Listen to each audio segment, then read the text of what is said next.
จะว่าคนเมื่อคืนกับบุญบึ้นใครมาก็ว่าบ่ได้ล่ำบางคนก็เต็มรถเมื่อจนดึกหมอล่ำแล้วมันก็บ่ล่ำเนาะมันตกลงกันบ่ได้เขาก็เอาหันแล้วแม่เจ้าแต่ว่า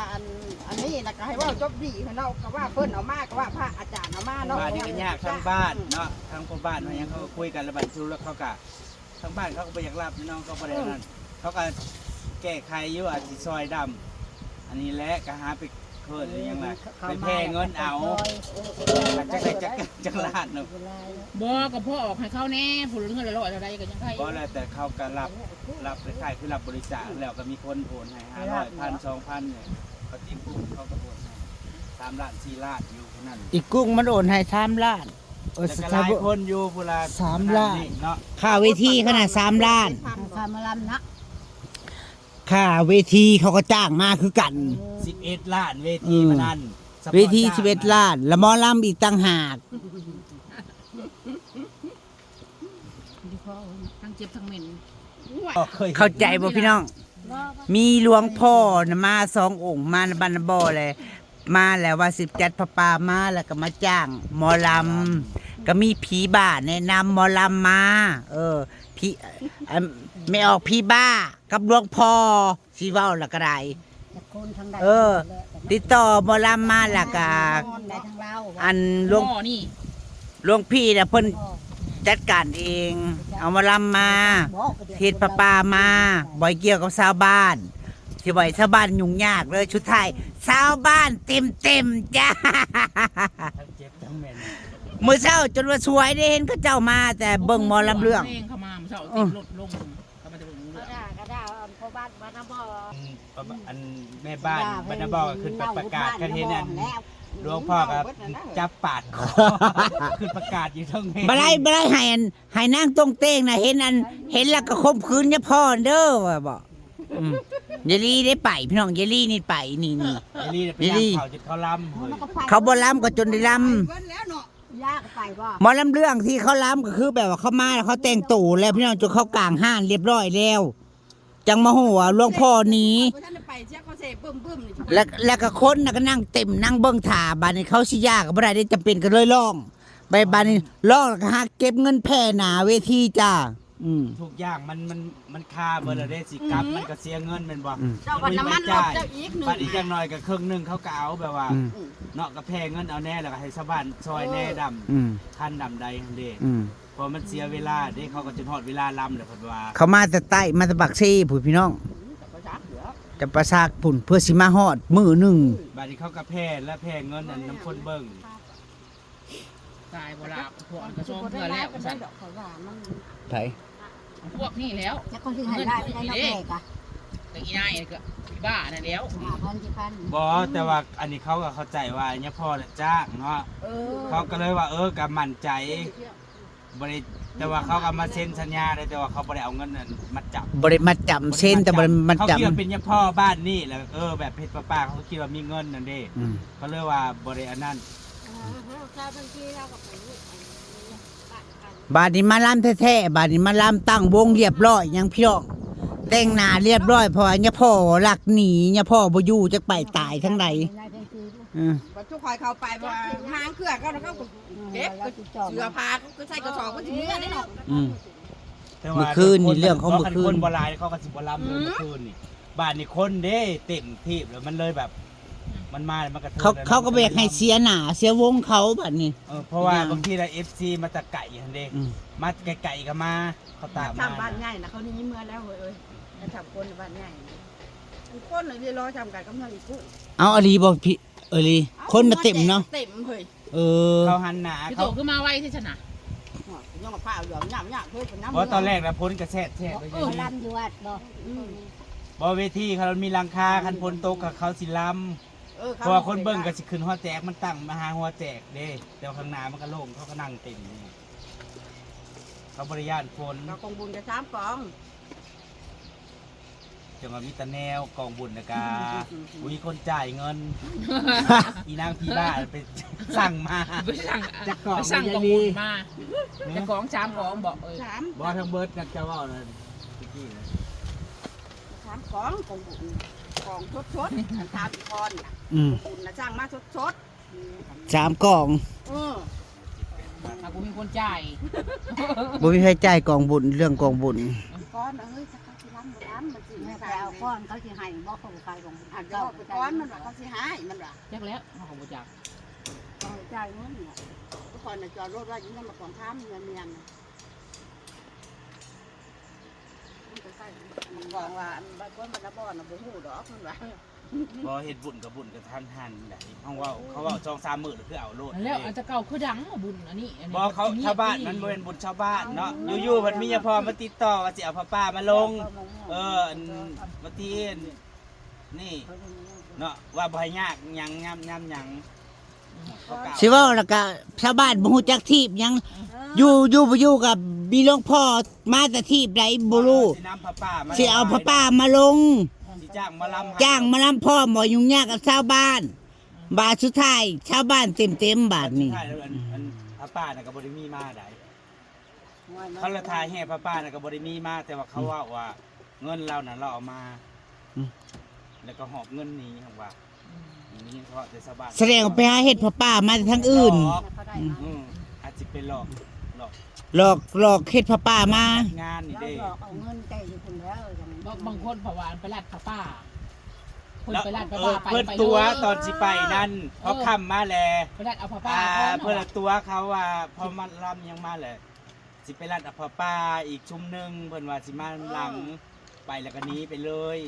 รถน่ะ60,000ผู้อีกคนว่ารถมาน่ะรถป้าน่ะ โอ้ยมาพวกคัน บ่ได้มา เพิ่มตัวเว่าง่ายคือเพิ่นลงขึ้นไปเอง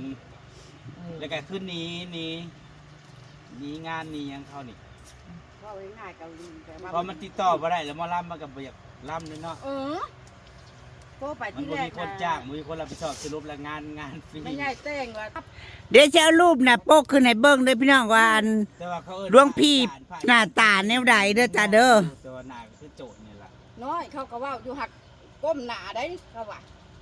อันนี้น่ะ คื น้อย น มาก จน3 ทุ่มกว่า ไปอยู่จ้างเพิ่นว่า มันจังได้ล่ำมันก็ เอาเข้าก็เพื่อหัน เขาว่าจนบ่บ่แต่งหน้าบ่หยังเลย เหมือนที่เขาเตรียมเพื่อนนะเขาว่า เพราะว่าทางบ้านเราบ่จักหยังเขาบ้านเขาบ่รับผิดชอบเนาะ ยายรวยก็เกือบได้ไปเด้อพี่น้องเมื่อคืนนี่ โจกเอามาดูป่ะ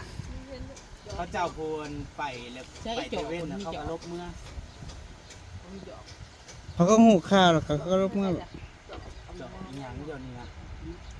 นี่คงยายกินเมื่อกี้นี่ซะ ใส่น้ำพริก แล้วบ่กินน้ำแข็งหมด ข้าวกินที่แหละ เดี๋ยวกับปุกน้ำเดี๋ยวทุกน้ำก็นี่ลายสบาย ลูกไผ่ก็มานั่งแย่งของอีแม่ย่ากินอยู่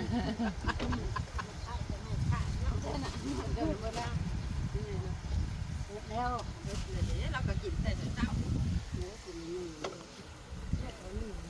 มายังก็ลาตำนี่แหละ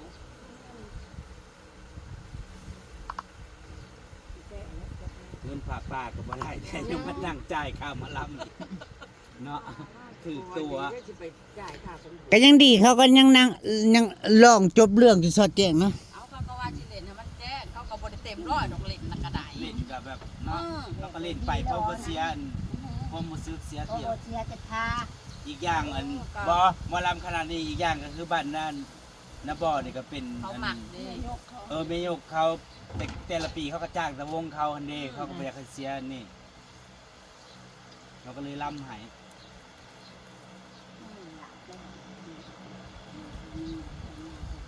ครับเลยจ้างแบบบ่อนั่นเขาก็สิเนาะต่อไปแท้จริงเนี่ยเขาจ้างบักอันอิหยังนะอีละวันมาพร้อมได้เขาจ้างตั้งหากให้มันดึงมาแต่ว่ามันบ่ยอมมาเพราะว่าอิหยังว่าค่าจ้างมันน่ะ เอาไปให้มัน2ล้านมันก็บ่มาเลย ให้มันหน่อยเดียวมันเลยว่ามันบ่มาตอนแรกนะว่าเอามันมา เจ้าจ้างมันต่างหาก แล้วของวงมันก็มีเด้เขาอีกุ้งเอามาจ้างโดยเฉพาะแล้วบัดนี้เลยวงพี่เนี่ยเอาแป้งชีน่ะมากับปลาเต็งน่ะ ให้เป็นประเทศประเทศนะประเทศ มือเฮือนอีกุ้ง อีเอ็นยายชิปแล้วยายที่บ้านแล้ว เขาก็บ่อยากเสียแล้วเขาก็จ่ายเลยเขาก็จ่าย6,000 2คน แต่ว่าแพงชี้ขึ้นไปว่าเอาขึ้นนี่เด้ประเตงเฮาน่ะอันซองงานนี่ได้นี่น่ะเนาะ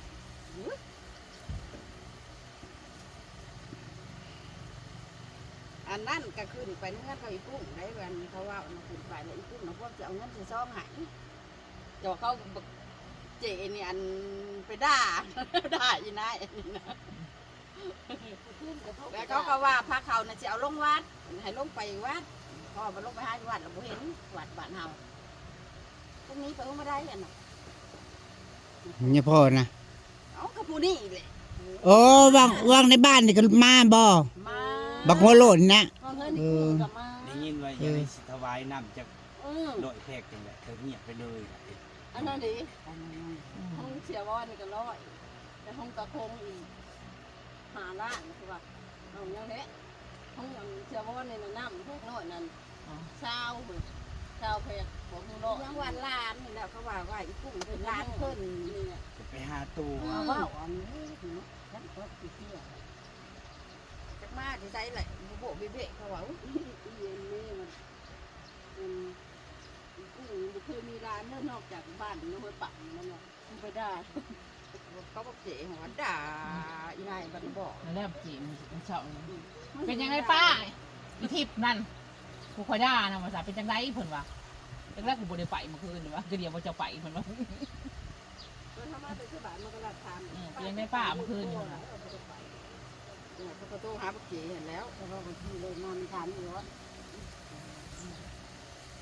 บักเจ๋มาจ่ายด้วยการเหลืองเขาขาลั่น เองบริจักหนาจักลังเองหรอกจนมื้อนี้งูเล่าวิวัฒน์จะโมโหจัก ใช้ถึงหูบรรณบ่อนี่บริหูเนาะจะมาแต่ใส่สำหรับบ างคนที่เขามาเตเวนเขากลับเมืองเพราะว่าเราบริรามแล้วมันดึกเขากลับเมืองเซลถึงหมดพวกผู้บหวนมาดึกๆเลยเขาก็มาเนาะบางคนมันหลาย เขตจะว่านี่คุณน่ะลงมาน่ะ โอ้ยสิเว้าพวกที่บ่ฮู้จักบรรณบ่เขาก็ฮู้เขาแซ่กันว่าซั่นหมอลำเรื่องมาเนี่ยพ่อจ้างมาพาเนี่ยพ่อโตนหนีไผก็ฮู้เขาแซ่กันอย่างฉะนั้นเลย อะไรก็แม่ คอยยังกลับยังเข้าไปแซ่ ตู้ละซับช่องเข้าไป คอยก็ไปแซ่อีเหมียวมันเห็นเรื่อง ว้าวเป็ดอย่าตัดคอบุญบุญอยากกระจับได้แล้วก็มอบไปเป็นยาเต้งแล้วจัดการโอ้ย เนาะเขาจับได้เขาก็สิถอดผ้าเหลืองเนาะ เขาขังเจ้าถึงหันแล้วคันขจับได้ ป่านนี้พระจับได้อยู่ลาวนี่แห้งช้ำเขาสิขังเพิ่นอย่างคักอยู่ดอก คนละ คนใครก็บ่จัก เฮาแม่เอ้ย จิเขตแค่นี้แหละแต่ว่าเขาก็บ่จักมาตีนไปนอน คนเกลียดนี่มันกล้ามาก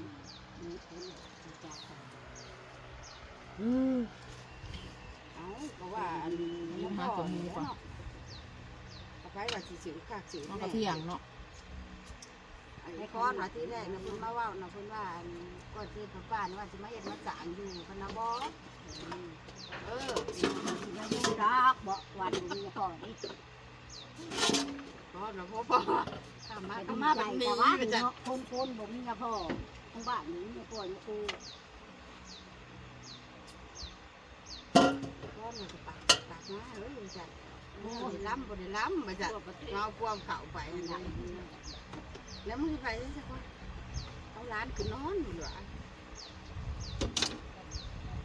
เมื่อคืนยายเสิร์ชก็ไปมา ไปมาตามกดจะเป็นโอ้ยพาเลยสิตก ได้ยินอยู่ตอนหัวแรงบึมอยู่ เออก้าวน้อยนึงพอดีอ่ะพอดีเอ้าไปโดดกระทึกเขาไปวัดก้าวมันยังก็มันยังไป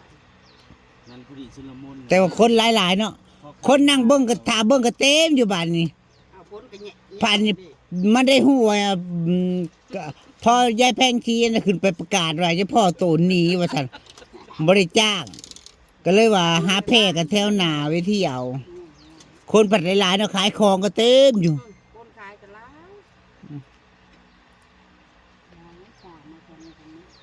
เออจองมือ3 มือ ว่า แล้ว แม่มันชาติแต่โดนแห่งคนหลายไอ้มันแค่แบบ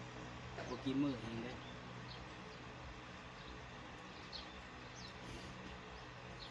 เนี่ยบ่เคยหูก็ได้หูเนี่ยบ่เคยเห็นก็ได้เห็นเนาะบัดนี้ วางกับผู้ นั่นแล้วนั่นเนาะว่าจะตุ้มอันหัวโหลนแล้วตุ้มผ่าน บ้า ว่าน ว่า บ้านที่นี่มันก็ร้ายกับคน ว่าจะปล่อยนะกูโลบริษัทว่าอยู่ใจ ว่าแต่เขาใส่เพลืองกาบมับบ่โอ้เท่าหัวลูกหัวโลนก็กาบเขามับ ก่อนจะห้าดินบาทนี่ เอาก็มีกันแม่แล้วมันยังพอหลอกเจ้าอีก สองปีมันตะกี้อั มัน นผัดนี้เจ้าสิหู เขาอยู่เตียงเห็นเนาะคนคือการเป็นมาเกิดเดินคือดงนะตีแปดองยาง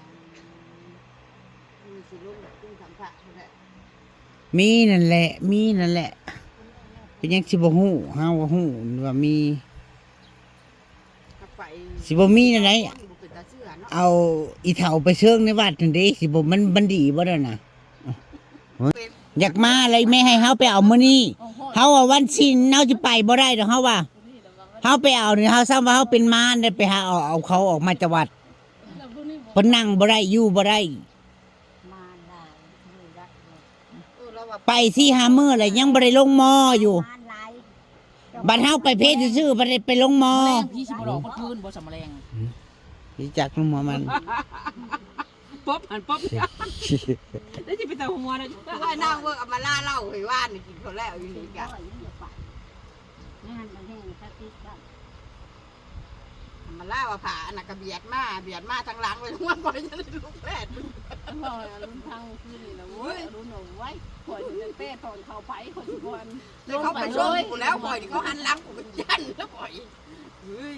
มาพวกเขียกพวกเขาเนี่ยว่า โกดกูซึ่ง เขาเด้อนะ ดีเอามาล่าเรายังเที่ เรา ยง สิร้อนเป็นบ้าย้อนได้ เล่าเรื่อง ว่าตาข้างตายคุณแล้ว